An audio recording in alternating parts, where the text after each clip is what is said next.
Денеска православната црква ги празнува преподобниот Харитон исповедник, светиот пророк Варух и светиот маченик Марко Овчар.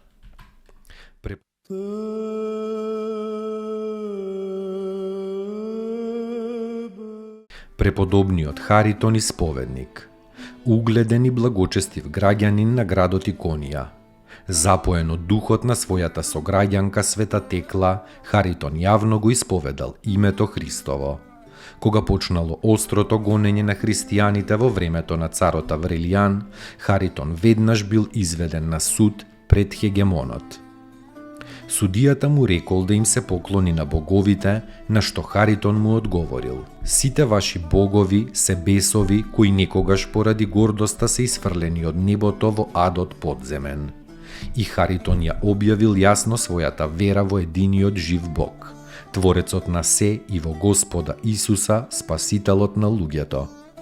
Тогаш хегемонот наредил да го тепале и го измачувале телото на Харитон во толкава мера, што целото тело му било покриено со рани и сето било како една рана. После лошата смрт на Аврелијан, која злосторникот го стигнала во тоа време, Харитон бил слободен од маките и од темницата. Тој се упатил во Ерусалим. На патот го фатиле разбойници, од кои по промислата Божја се ослободил. И не сакал повеќе да се враќа во Иконија, туку се повлекол во пустината Фаранска, каде што основал обител и собрал монаси. Давајки устав на таа обител и сакајки да ги избегне пофалбите човечки, тој се оддалечил во една друга пустина кон Ерихон, каде повторно со време била основана втора обител, наречена Харитонова.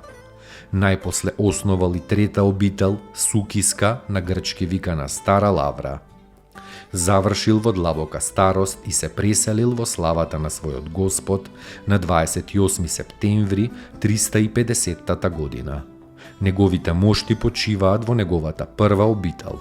На светиот Харитон му го припишуваат составот на чинот за подстригот при монашењето.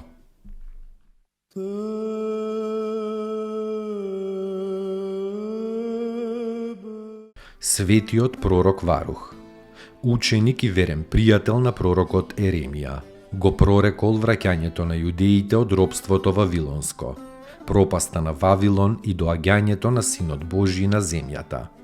Се мисли дека и тој е убиен од евреите во Египет, како и пророкот Еремија, во 7 столетие пред Христа.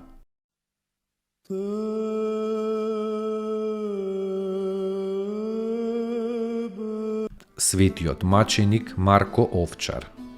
Во времето на Диоклицијан, некој маган, хегемон антиохиски, тргнал со војниците на лов. Гонејки некаков ѕвер, војниците виделе како ѕверот прибегнал кај Марко Овчарот, кој тука го чувал своето стадо. И ձверот почнал да се умилкува околу Божиот човек Марко.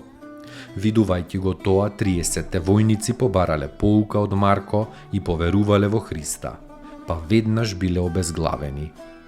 Хегемонот го врзал Марка, го довел во градот и ги повикал тројцата браќа ковачи. Александар, Алфеј и Зосим им порачал да направат посебни справи за мачење на Марко. Но сите тројца, разговарајќи со Марко, ја примиле верата Христова и ја откажале порачката на хегемонот. Хегемонот ги осудил на смрт и наредил да им излеале во устата растопено олово. А на светиот Марко потоа му била отсечена главата и била положена во храмот на Артемида, од што тој храм со Божја сила се разурнал.